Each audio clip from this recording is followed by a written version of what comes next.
recording. Um, we're going to get into, I'm going to ask him some dice control questions. I want to talk about bankroll management. A lot of people want to know the way that somebody who plays the math way plays. And I think there's a lot of interesting things here. So definitely, if you have got questions, drop them in the chat, put a big letter Q in front of it so I can find them easier. And then we can roll those in. So without further ado, I'm going to go ahead and bring Michael in now. We got take me a second here to get the cameras hooked up. And the titles changed. So let's bring Michael in. Let's see, there's Wizard of Oz. We're going to change this to, whoops, the Wizard. How you doing? Good morning. Can you hear me? I can hear you just fine. That's great. Great audio. Pleasure to meet you. Well, great to meet you too, John. I see you're now 13 hours into your marathon. How you feeling? I'm feeling really good, actually. It's you said, go ahead. No, I say I don't sleep much anyway, so it's probably okay. Yeah, you said it's daylight on the East Coast. It also is on the West Coast. I'll show you out my window. Oh, it is. You know what? I don't have my windows open. There you go. That's awesome. Yeah, so I got so many things to talk to you about, which is great. I don't even know where to start, but I think I'm going to start with the subject matter of the day, which is we're doing this craps-a-thon here for addiction, for gambling addiction. And a lot of our focus has been on money management, discipline, that sort of thing. And you've been at this a long time. So I'd love to get your thoughts, stories, just your personal thoughts on those subjects. And just the subject of gambling addiction in general, because I'm sure you've experienced or seen some things that you could probably share with us. Yeah. Thanks again for having me. We have a whole hour, so we can speak in depth about things, right? Sure. Okay. I do have to say that I'm mainly a math guy. I don't claim to be an expert on gambling addiction, although it seems to come up a lot, and I will talk about it if it gets addressed. What can I say? I'm not even sure where to start with that. I do think that Vegas is full of compulsive gamblers. I think that you can go to any sports book or a lot of the local casinos and see the same faces there all day long. And I tend to think a lot of these people kind of have it controlled, where they budget themselves to, at least be able to survive and eat. This might be a little controversial, but I've always said that if you are a compulsive gambler, try to quit. But if you can't quit, at least make good bets and keep it in moderation. Much like I might say to a compulsive smoker or compulsive drinker, if you can't quit, just at least keep it in moderation. What's a good bet then in that case? Like where do you even advise somebody to go if you had a chance to be one-on-one with somebody? I don't really, I wouldn't, no one has ever even asked me, like, where should I go with a problem for compulsive gambling? I suppose I would just throw a Gamblers Anonymous. But I don't know. No one's ever asked me before. No, I'm talking about the bets. You say if you can't get under control, at least make a smart bet. Oh, right. So where do you advise them to go for, like, what's a smart bet look like? Well, I've realized that people like what they like in terms of games. And I have been trying to convert slot players to video poker for 24 years. And I don't know if I've made a single convert. Really? Because slot players are just slot players. So I try to at least keep people focused on the game that they like. For example, if it's a sports bettor, I would say just make straight up bets, either against the spread, the total, or money line. Forget all the cards, forget the exotic bets. All that stuff carries a much higher house advantage. And again, just bet in moderation. If it's anything, I would say bet in moderation. I think video poker is especially addictive. So there, I would say look for the games with the good pay tables, then play them properly, and again, bet in moderation. What is it about video poker versus regular slots? It's a random number generator no matter what. Does your decision actually actually make a difference in video poker, or is it just an illusion that it's making a difference? Oh, absolutely. The way it's dealt in Nevada and in almost every place in the U.S., you do control your own destiny in terms of the cards you get on the draw. For example, the cards that you get on the deal are 5 random cards from the 52. And you might ask, how do they determine what are the 5 cards? The deck is constantly being shuffled thousands of times a second. And at that moment you make your bet and press deal, you get the first 5 cards in the deck. And then while the game is waiting for you to make a decision on the draw, it's constantly shuffling the other 47 cards. And then when you press draw, let's say you get rid of 3 cards, it gives you the next 3. So Mm, yeah, so video poker absolutely is fair and has the same odds as if a human being were dealing. Now, there are exceptions in some states that are pull tab states, and it's there your outcome is predestined. For that's example, our if state is like you that. Yeah. yeah, so but yeah, here in Las Vegas, there is a state law that any visual representation of cards or dice must follow the natural odds as if a human being were playing dealing it with fair equipment. See, I had heard, I don't know if this is true or not. Maybe I've written a book. This is going back a lot of years, but in Atlantic City, at least, they used to say the video poker, they would deal 10 cards. You would get the 5 and 5 cards behind them, and they would just Hmm. reveal what was already there. So their RNG gave you the 10 cards that was going to be it. Like it predetermined your win or loss because it figures you're Hmm. going to, you know, hold the 2 kings and, the rest are going to be garbage. And it would predetermine based on probability of what you're going to play. Maybe it's Well, changed now. okay, I will say that if the game dealt 10 cards and said, here's 5 random cards for what you get, and then here's 5 cards underneath each one Mm-hmm. that is what you're going to get if you throw it away, the odds would be exactly the same as long as it was all random. Right. And I'm not saying that nobody does it that way, but to the player, it shouldn't matter. A random card is a random card, but the way they design these games is they like the outcome to not be predestined. The game is more secure is if the actual outcome is decided at the very last possible second.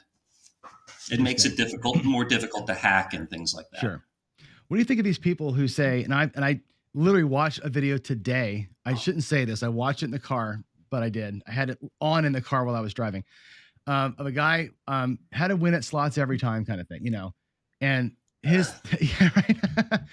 And I'm like, is there actually a slot strategy? And his strategy was basically like wait for the bonus thing and do something special with like check out the bonus money or something every time. Is there a way to win at slots, or is it literally just when you happen to show up? Okay, I could talk about this a long time, but in general, with most slot machines are not beatable. The odds, I would say, much like in craps, are the same every single spin. So there's no strategy like wait for a bonus and then quit or anything like that. However, there are advantage plays in particular slot machines, and one could talk about this for a long time. For example, games like Ocean Magic and Golden Egypt.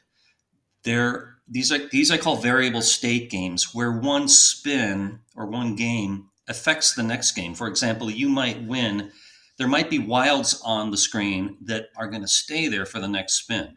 So if the last player to play it abandoned it with wilds, especially on the Mm, left side of the screen, a vulture, as they're called, can swoop in, play off those wilds, and then leave mm, when they're gone. And there are a lot of slot machine advantage players out there. I think it's one of the biggest advantage plays out there right now. really? So some people are not going to appreciate me saying that, but it's true. Mm. No, yeah, and one of our uh, subscriber or listeners here just wrote in slot vulturing as you said that, which is I've never heard the term before. I don't play slots. Hmm. My wife is a Yeah, huge slot player. She loves the video poker. That's her thing. Is the old fashioned one, the Game Kings, the original video poker. She hunts those things down like the 5 machines that are in our whole state. She knows where they are. yeah. She may not be happy to know that the casinos are gradually getting rid of their game kings because they're Mhm. not compatible with cashless gaming and Oh, new changes in technology. So that's why we're seeing less and less of those.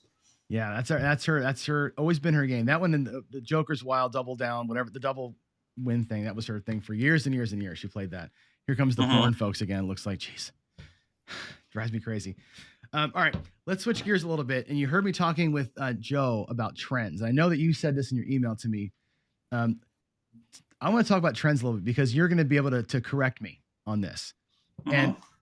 I did a series, and I'm still in the middle of a series on dice control, and we'll weave into that a little bit too.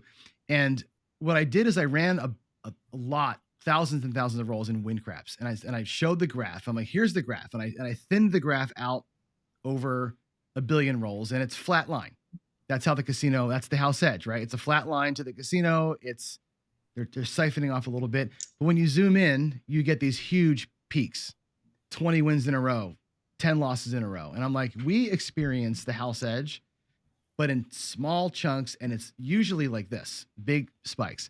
And I'm always saying you're going to catch a good or bad trend because you're in there for the micro time, not the macro time like the casino is. And I try and catch that. You said in your email to me, let's talk about trends because you don't necessarily believe that there are trends, or how do you view that? I will say that it's to be expected mathematically that in the short run, you do see a number of wins in a row and a number of losses in a row, and then maybe a choppy period in a row. Again, that's perfectly mathematically explainable, but you can Mm-hmm. never look at the past and say, here's Right. what's likely to happen next. Things could change at any time. The dice do not have a memory. So I absolutely do not believe that following trends helps you. Okay. Um, not following, hoping to catch is my, that's why I describe it as hoping to catch. Like if I see two in a row, I'm hoping to, that might be the start of something. And I'm hoping that I can catch the budding of a wave. It's not Hmm. a thing you could actually like document, but Well, I hope for it. You know what I'm saying? okay. If that makes the game more fun for you or for anybody else, by all means, have at it. I mean, Mhm. gambling is supposed to be for fun, and Truth. I don't want to not make it fun for anybody. But you should be able to document if whatever you're doing is working for you. Hmm. So I mean, just write down rolls, write down your bets, and say and see how something is doing over a long period of time. And I think you will see that if you make the same kind of bets, that over the long run, you see the same house advantage no matter what you're doing. Yeah. The House Advantage will for sure grab you. There's so many questions coming in. My goodness. Um, quick shift of gears. So I have to ask because I see three people asking the same question. This is about blackjack, actually.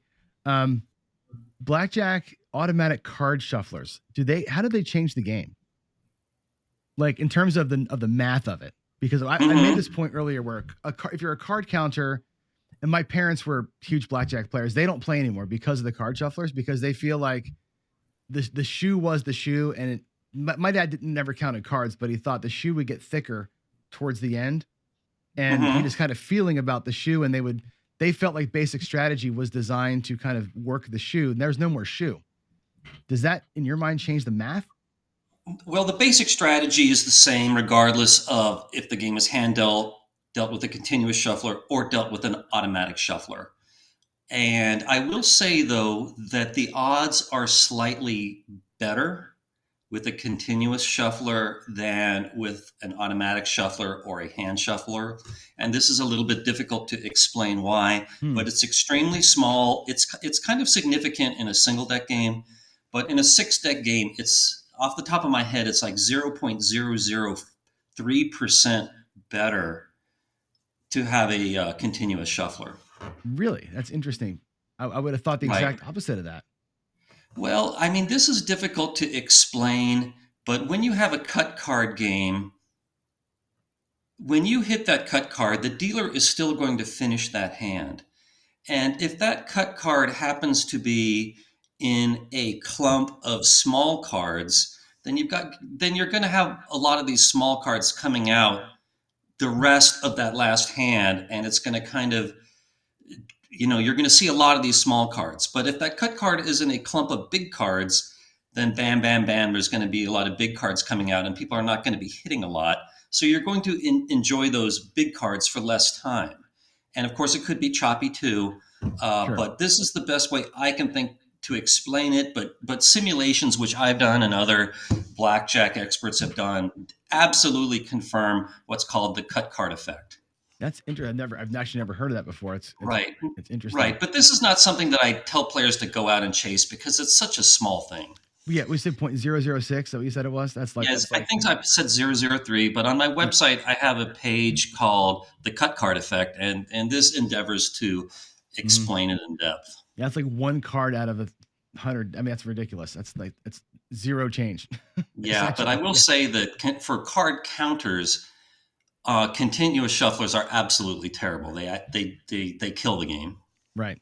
And that's only for betting purposes, right? Like this, just you said Right. the strategy itself. The card counters don't necessarily change their basic strategy. They're just what they're going in with.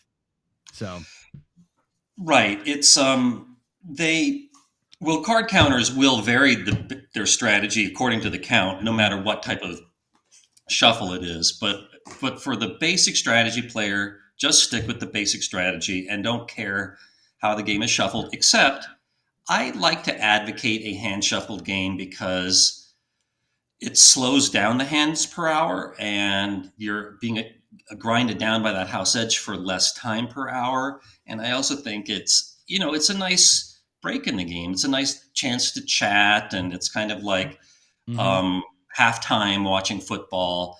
I think it's a nice break to the game. Interesting. I got a question here from Brian in Hawaii Crap Shooters. He wants me to ask you if you were to play 5 days of craps, what would be the best Mhm. single bet for a player in terms of house edge? The best single bet would be if you had a gun to your head and could only bet one thing, then it would be the don't pass. Now, I would rather bet the don't pass and then lay the odds, but you said just Mm, one bet. right. So if you're playing for 5 straight days, you're just going straight up don't. Now everybody in my chat is loving that. I can tell you that right now. It's funny, the YouTube craps folks, for the most part, are don't players. Yeah, So, yeah. they're right. The odds are better on the don't pass than the Mm. pass by 0.01%. It's small difference, but I think what I like about it is the payout, man. I love the 1-to-1 payout when you have the hammer, which you never get that. I mean, you got to beat the come out obviously, but once you have it set, that's the best deal in the casino. Right. I mean, it's extreme. An extremely small difference. So Mhm. I am not out there preaching bet the don't because again, it's so small, and I think a lot of players just find it more fun to bet with the table. You get more of that contact high, and you Mhm. feel that energy more. So they're however you like to play, whichever side. That's what I would recommend. But for mathematical players, you got to go with the don't. Right. I was figuring you were going to say that, but that was my next question was as a mathematical player, what would you do at the casino? And you're more of a don't. Yeah, if I were playing craps, I would most likely be betting the don't. I would make a don't pass bet, lay the odds, and then I would probably make some don't come bets and lay the odds on those too. How Hmm. many? It doesn't really matter. It might be depending, how what my mood is. Right. How much do I want to bet right now?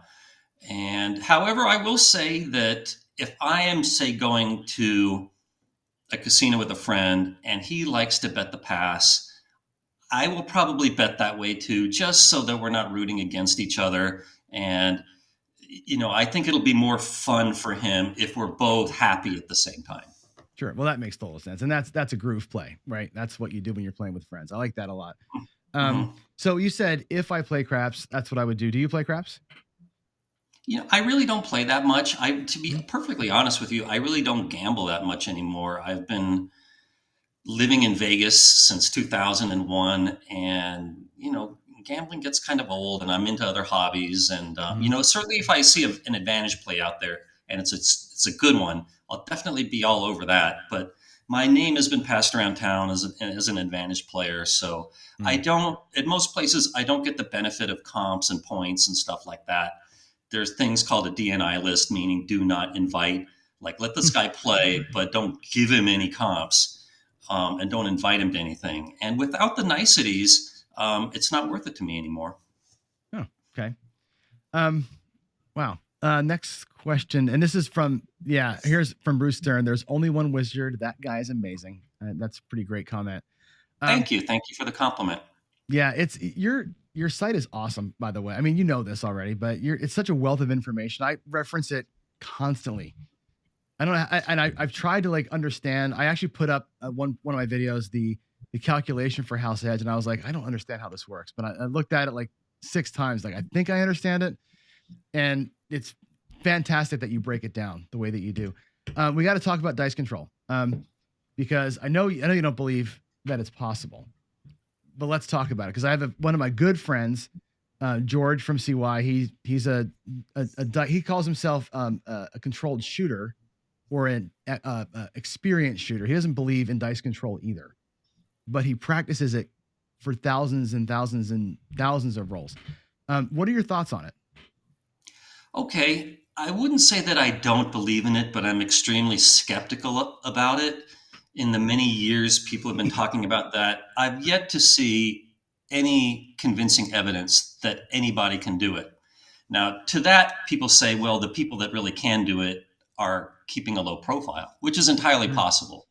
But when I look at books and TV shows about people like the Dominator, I say, show me some log files, show me some tax returns, show me anything mm, in writing that shows exactly, how you're doing over the long term. I don't want to just hear a lot of stories about the good days. I want to see some hard evidence. And I have thrown this out there for at least 10 years, and nobody has ever come to me and says, Mike, here's the evidence I can do this. So, and right. furthermore, it just seems kind of ridiculous to me. I mean, I once, when Stanford Wong and his companion Little Joe were out there claiming they could beat craps, I watched them once over about 50 throws, and those dice were tumbling all over the table. And I've also been out with Bo, what's his name, Bo Parker. And again, Mm, to me, it seemed like the dice were just tumbling all over the table. I didn't see anything that looked especially precise. Now, again, I don't claim to have seen everybody, and so I will mm. say that, is it possible there's a small number of people out there who can do this and have a slight advantage? Yes, but I've yet to see the evidence. Okay, so so I have two follow-ups there. So the guy I was talking about, George, he wanted me to ask you this, because he's willing to. He has logbooks. I'll give him all the. He's logged not enough. He admits it, not enough numbers. He's got in a like handwritten, I think, book, and he's got some spreadsheets, about 30,000 rolls, which Hmm. probably not enough to make a statistical finding. I don't think it's enough rolls. You would probably agree with that, but he asked me to ask you, what would you want to see? Like, Okay. what kind of logging should he do and present?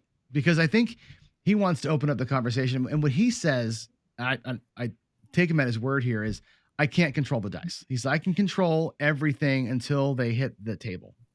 Like how I hold them, how I Hmm. throw them. When they hit the table, it's in God's hands. He's like, I hope I set them up for success, is the way he describes it. And he says, I have a lot of success. I'm exceeding what you should see probability wise. And he's like, there's things that I feel like I'm doing that are setting them up, but he agrees too. The slow motion is a nightmare, as you have seen too. So, Okay. Well, to that, I would start by saying that anyone can claim that they only control the dice until the moment they leave your hands, and then it's up to chance what happens after that. mhm, So, but so even the best dice influencers, I'm sure, would say that they are not successful 100% of the time. And on Stanford Wong's old site, you heard a lot of people talking about their sevens to rolls ratio, mhm, and you would expect in a random game that 1 out of 6 rolls would be a 7. And the dice influencers are trying to avoid that 7, and they would say, well, I've gotten it down to 1 in 6.5 or 6.7 or maybe even 1 in 7. So Mm-hmm. you saw this statistic a lot. So as to the gentleman with 30,000 rolls, I would say that let's start by showing me how many times in those 30,000, how many times did you roll a 7? That's a great way to get started. I can very easily do a test to show how likely that outcome is. And here's a question for you. With the dice influencers, if it's a come out roll and they've got no old bets on the table, are they Mm-hmm. trying to roll a 7? Or can you answer that? Everybody's different. George doesn't. I know he does not try to roll the sevens. He looks at the come out roll as a practice roll. The way he describes it is Mm-hmm. if my mechanics are bad, if I'm not feeling right, I'll use that roll to fix it because if I roll a 7, it doesn't hurt me. Mm-hmm. But he uses it as kind of just mechanical practice. Mm-hmm. So if it happens, Okay. it happens. Some people target it. I know he doesn't. Okay. Well, I would say that if the gentleman with the 30,000 rolls, if some of them are come out rolls where he, shall we say, they don't count, then just don't tell me those rolls. Mm-hmm. And if somebody is trying to roll a 7, that data should not be mixed in with the data where he's not trying to roll a 7. So just make it Right. clear. Here's the data for when I'm trying to roll a 7. Here's the one. Here's the data when I'm not trying to avoid a 7, and here's the data where I don't care. And I'll take it from there. Okay. Do you think it's relevant at all if a person who's setting, let's say, finds Mm-hmm. themselves with a certain set in a cluster of outcomes? Is there a way to give you data that would provide relevance on that, or is that really just happenstance in your mind? Um, I will say that I know dice setters will talk a lot about what set they use, like the V set. I don't Mm-hmm. remember all the other ones. And if, what I could do is if someone were to send me some data, like here's set number 1 and here's set number 2 and here's my results, I could do what's called a chi-squared test to compare them to each other or compare them to expectations and see if there's a significant difference. Um, but I think a good way to start is just looking at how often you roll a 7. Okay. How much data do you need to make it right? Like, or to get a really good, like, comfortable look at it? Yeah, there's no magic number, but I think I would like to see at least 10,000 rolls. But I can work with anything, but the degree of confidence is proportional to the square root of the number of rolls. Okay. I know he said he's got like almost 30,000 rolls logged, but I don't know that he's got them, excuse me, logged with the set used or the target he was trying to achieve or whatever. Yeah, So well, neither I'll, do I, but yeah. um, let's just start with, we can start with as little as how many of those 30,000 were sevens. Mm-hmm. We can break it down. If he knows the actual outcome of every single roll, then let's see that. Here's how many twos, here's how many threes, etc. Sure. And he's totally transparent and wide open. He's not wearing a mask and trying to hide from a casino. He's literally filming himself twice a day for 2 hours doing his Yeah, practice. So it'll be a legit set of data from him. I trust his whatever he's logging. I trust it. Um, yeah, yeah. By does the it? way, this is a good time if you like wearing a mask in a casino. Oh, right. this is It's this is good the time. It's a good time for card counters. Oh, I bet. Yeah, I bet. And poker players, right? You can just lower the hat, put the sunglasses on, and you know nobody can see Yep, anything. It's like absolutely. But that knife cuts the other way, as you can't see as much of your that's true. opponents. That's true. That's true. Um, on the dice setting thing, so number of sevens is important, obviously. If a person is getting, I don't know how you can say it, demonstrably longer rolls, like if they're averaging, like out of, let's say, out of 10 shooters, let's say, if 6 of them are going 10 plus and 4 Mm-hmm. are going, 4 minus, Mm-hmm. that breaks the expectation of 8.5. And I actually say it's less than 8.5. I always say 8.5 is like the number of rolls between sevens typically, but not counting the come out rolls. But if you're getting that kind of thing, does that matter to you? Do you think that's relevant at all when we see a higher proportion of longer rolls, even though the total number of 7 ratio might be the same? You're still getting sevens when they come. but you're Okay. getting The these like long stretches in between them. Okay, if I understand the correct question correctly, first, 8.5 is the number of times the average shooter will throw the dice before he sevens Right. out. So the number of rolls between sevens should be fives, should be five, not counting the Mm, sevens themselves. right. And if you're asking, I'll just say this. I'm not sure if it answers your question, but I'm not big on betting according to how other players are rolling. I know that it's fun to bet on the hot shooter, and that's when the whole table gets excited. Yep.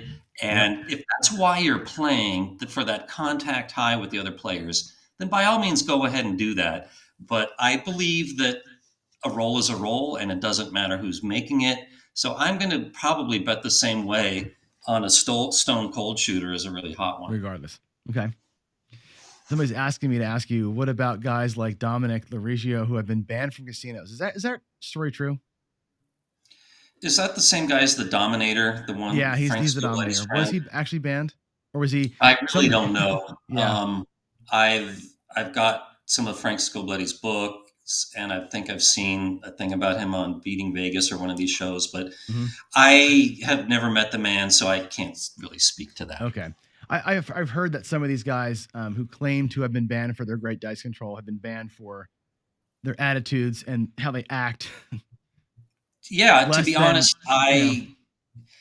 I would probably agree with that. I know a lot of people that work in casinos, and their attitude is, as long as it's a fair roll, and as long as you don't take forever to roll the dice, come Hmm. on in and play. We welcome your action. And but I know this is a small sample size, but I do Hmm. know one person who's a big believer in dice influence, and he at least had his own table and practiced a lot, but he was said to be a very obnoxious and rude player and got banned Hmm. at some places, because he was so disruptive to the game. Sure. Is the casino's biggest beef time? I mean, I've always figured that it's the biggest beef is like rolls per hour. You start affecting that, and you start not hitting the back wall. Then they start getting Yeah, antsy. You know. yeah, no, I know dice dealers, and find people that take forever to roll the dice because they're very carefully setting them and gripping Hmm. them just the right way, and before they throw. They hate Right. that. So yeah, they find that very annoying. So that's why some places, like I noticed this rule in Aruba all over the place. They just said when it's your turn to shoot, you just pick up the dice and throw. So that's what they like to see. And I know it's not Right. what dice influencers like, but Sure. One of the things this is my personal thing, and I don't. I'm going to ask you if there's a math way to answer the question. I don't know if there is. So this is a purely. I have no idea. I'm a believer. I think that if you throw the dice and you can control how many times they roll off the back wall, you mhm. can eliminate some of the possible 36 combinations. Like in other words, if the dice hit the back wall and only like two faces ever show up on one die and three on the other die, because they rolled so lightly off the back, you've eliminated like seven of the faces or whatever. Does that change the probability of a seven coming out Oh, to the sure. positive or negative? And how do you apply math to that, knowing that I can't tell you which of the five faces will ever show? Only Hmm. that five will, and seven will not. Okay, I'm not the best person to speak on dice influence about the fine points of it, but it's my Mhm. understanding that what they are trying to achieve is to keep the dice on axis. And so Mhm. whatever. Do I have some dice here? Yeah, let me get a couple dice real quick. Go for it. Um, so okay, so let's say you're doing this V set. The idea being that when the dice are in the air and hopefully after they hit, they're going to stay on this axis and they're not going to land on the two sides. This is supposed to be a one, by the way. And what's Mhm. in here? It's like as if these dice are glued together. And if you're successful at doing that, you're not going to see any ones or sixes. So between the 2, 3, 4, and 5, even if these randomly um, move apart from each other, you're going to see way less sevens. So that's my understanding of what they believe. Hmm. Um, so if you can keep these on axis, even when they hit the back roll, if this one, shall we say, double pitches, which is I think what they call it, you're Yep. still going to get way less sevens. And I don't, it's possible that I know they try to put backspin on it, and maybe some are successful.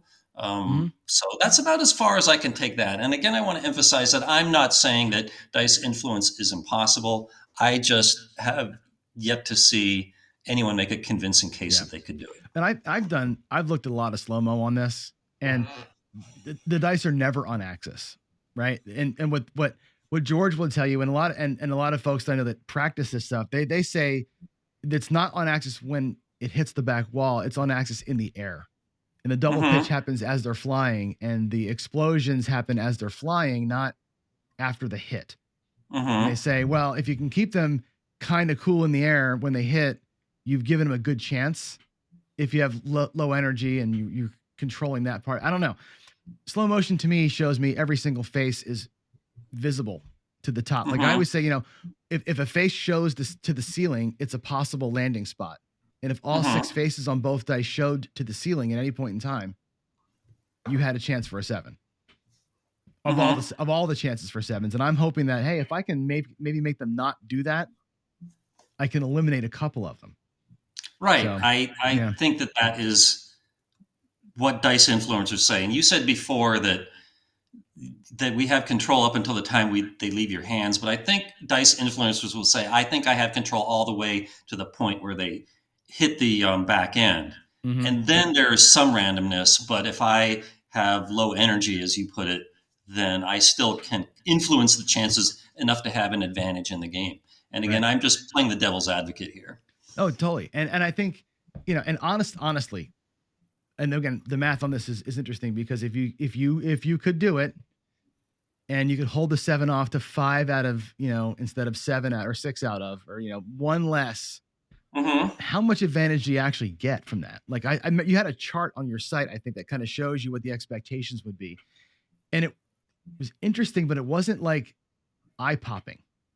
I didn't think that there was that much there's some there, but is it, 100 hours a week worth of practice there? Yeah, I do recall that I wrote about this a long time ago. Mm-hmm. How far from 1 in 6 do you need to get that ratio? Like, is 1 in 6.5 enough? Is it 6.4? It's Mm-hmm. somewhere around there. I mean, the house advantage is kind of thin, especially when you put in the odds bets. So you don't need to influence it that much to get the advantage. But off the top of my head, I don't remember. Yeah, and if I don't know, when I look at that stuff, I feel like, yeah, you get that little tiny edge, but it's one extra roll or two extra rolls during a point cycle.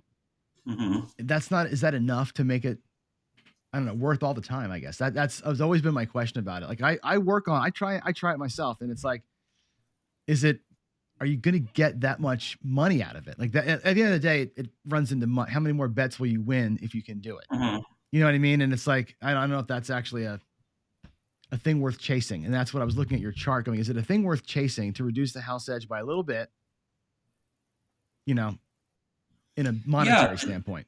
yeah, the player would have to ask, why am I doing this? And I think a lot of them are kind of hobbyists that just love craps, and they would probably correctly say that if I'm going to play, I may as well have it's better to have an advantage than a house advantage. Mm-hmm. And maybe it's not technically worth my time, but I enjoy it. So I would respect that. Like I know with card counting, there's a whole bunch of just recreational card counters that may have plenty of money but still bet red chips, and it's just because they enjoy the challenge of beating the casino, Yep. and they like the game, and it's like like let's say we're playing chess. There's no money in it for that unless we're gambling, but you just enjoy the game. And I totally respect the pursuit of being good at something. That's where I land. frankly. I'm pursuing it for fun. I don't know that I can actually make a difference. But to me, it's like if there's a reason to try, why I might as well try. That's kind of how I look at that. So cool. All right, let's Brian, this is a betting question. Actually. Brian, and this goes beyond craps. This would be for, I guess, sports betting as well. What's your opinion on hedging? I'm against hedging, especially in craps because the hedge bets like the any 7 and the yo are terrible bets. They carry a house advantage up to 17%. Mm-hmm. So yeah, absolutely no hedging in craps. In other games, it may not be so bad if the hedge bet is doesn't carry such a big house advantage. But in general, I like to say if you're out there gambling, then just gamble. And I have, Mm. a good situation is, let's say somebody makes a 6 leg parlay bet and they're one away from hitting the whole thing. Should they hedge? And let's say they're going up against a 4.5% house advantage.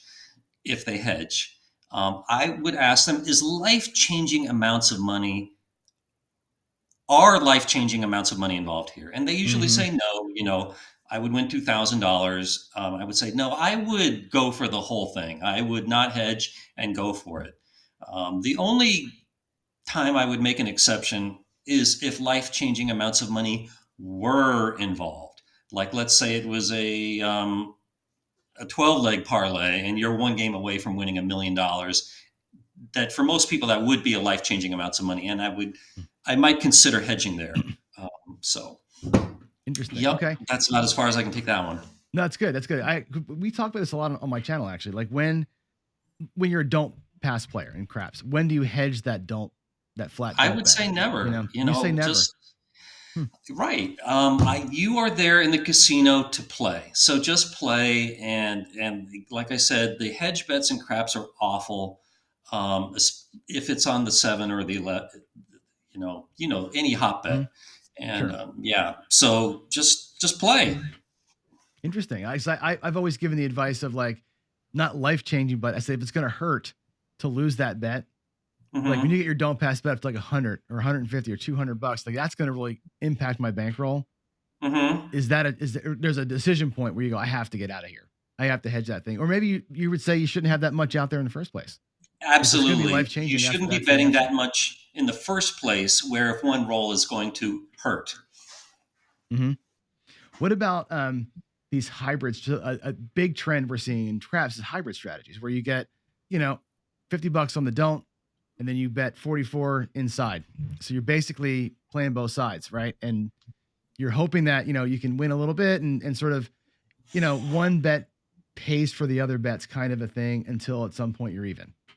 I think that's a really bad strategy because you're facing the house advantage both ways, and a lot of your action is canceling out. I would view that as like betting on the black and red at the same time in roulette.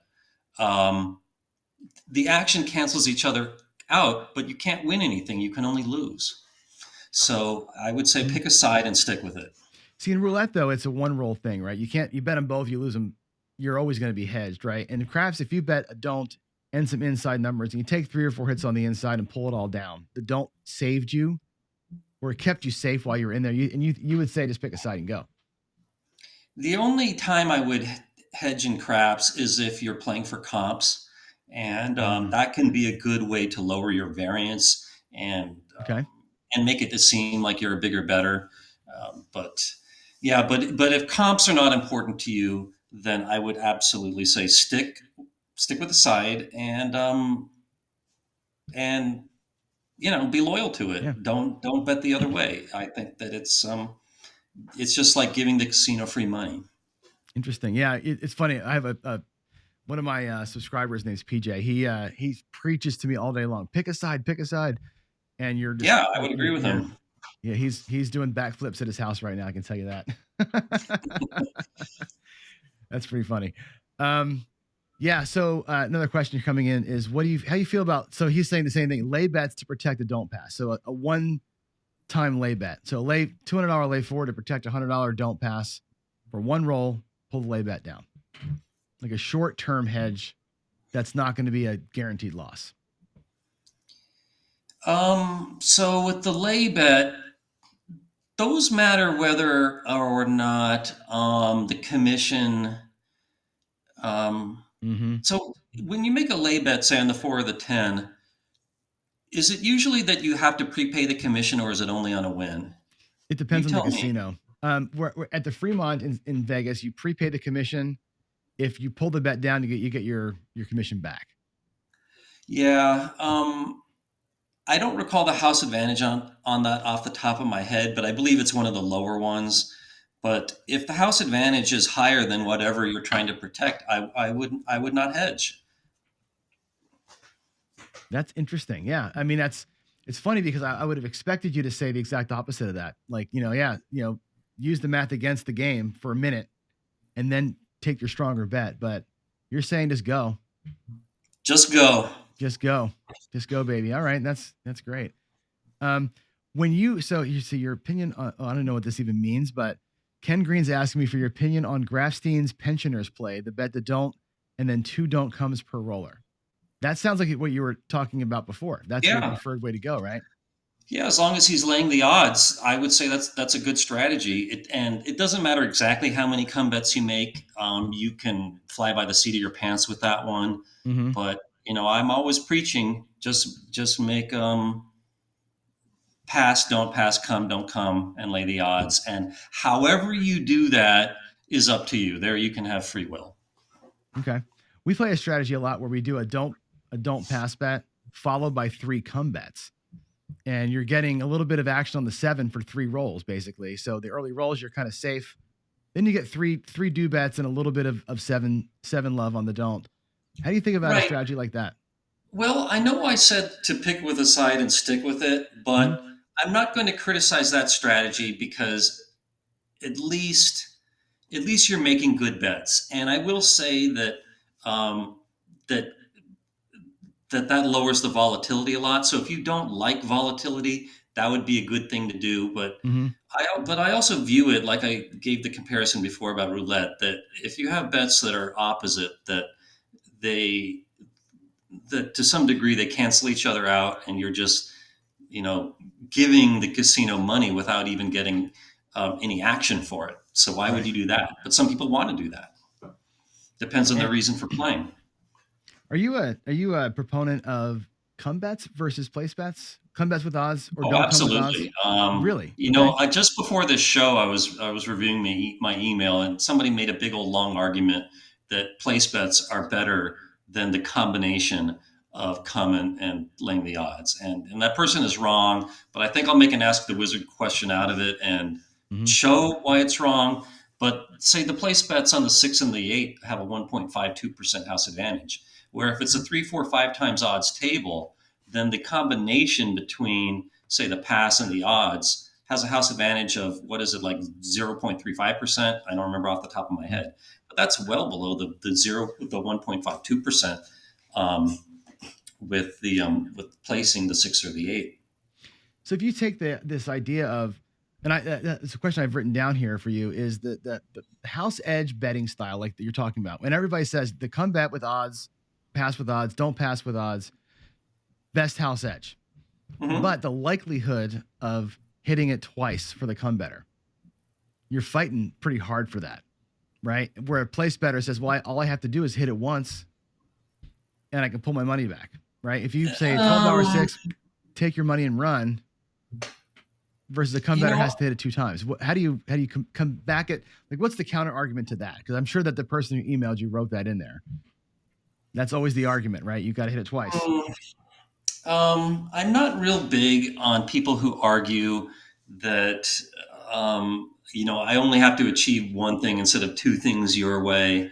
I'm very mathematical, and no Mm-hmm. matter what way you play, I can analyze it, and I can show you how much you can expect to lose per roll. And if you're making high house edge bets, you're going to pay for that. And it doesn't matter the reason that you make them or how you combine them together, whatever your strategy is, it all comes down to bet selection. And the reason for the bet should have nothing to do with it.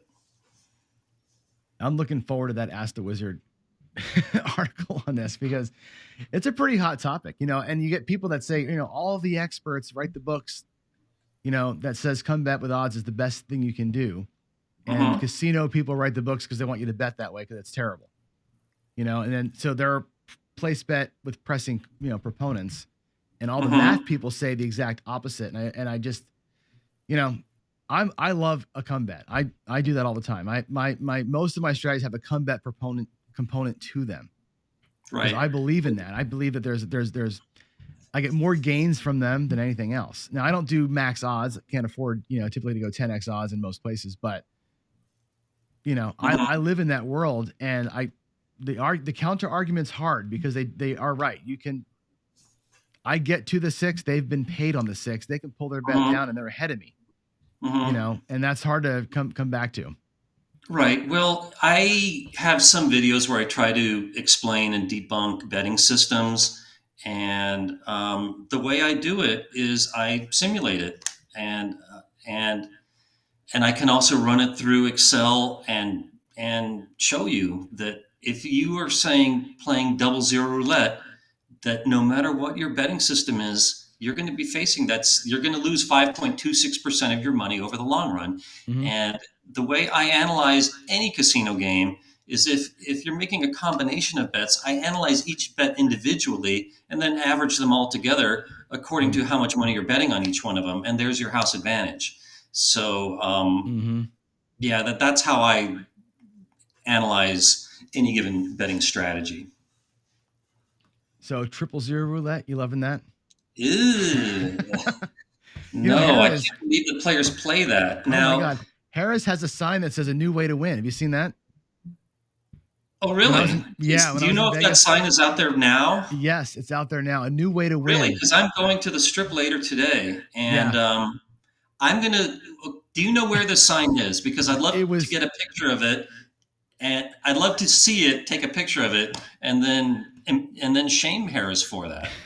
I Do don't you know remember if where. it's like on their marquee or It something? was either on the walking up on the strip. I know I saw it in the magazine too.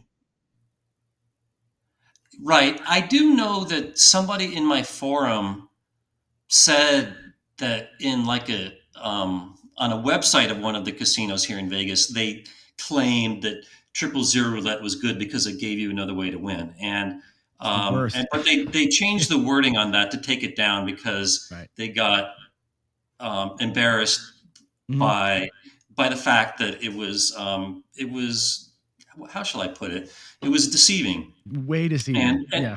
and people that write promotional stuff for casinos are not mathematical. And but Right. yeah, I will definitely I'll go down there later You find today that. and Yeah. I'll look for this, and Mhm. I'll definitely take them to task. And Yeah.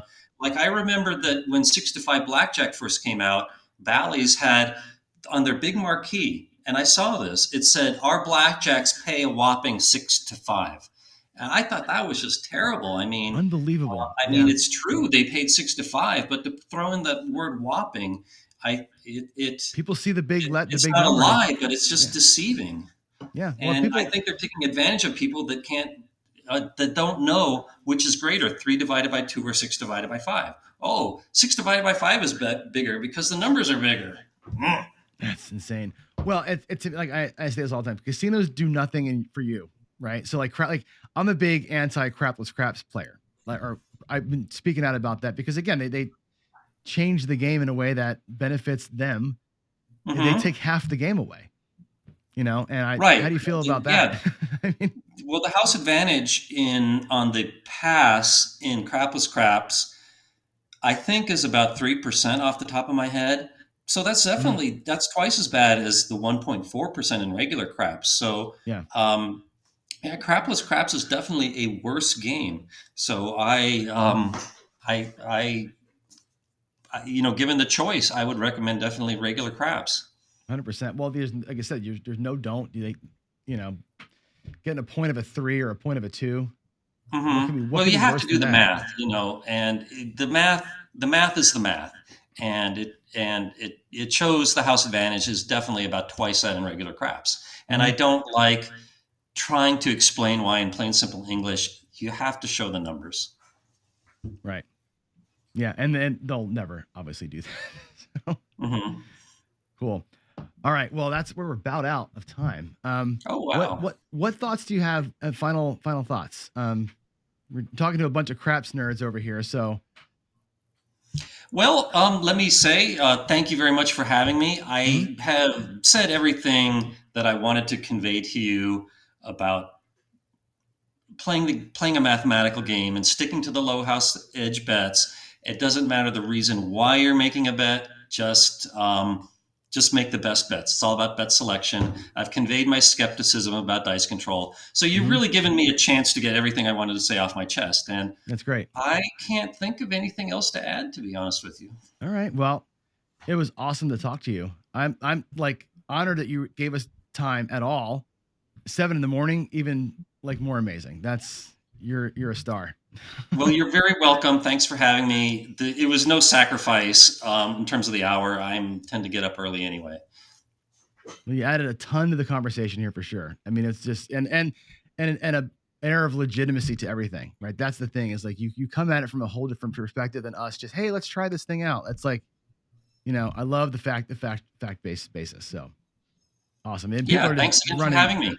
Oh, of course, And people thank you for are all in the the chat. compliments. Just yeah, people in the chat are just praising you right now. It's great to have you. It's been an honor to talk to you. All right. Thanks, everyone, for watching. Appreciate your comments and enjoy the rest of your Craps Marathon. Will do. Thank you so much, Michael. Bye Okay. bye. Bye.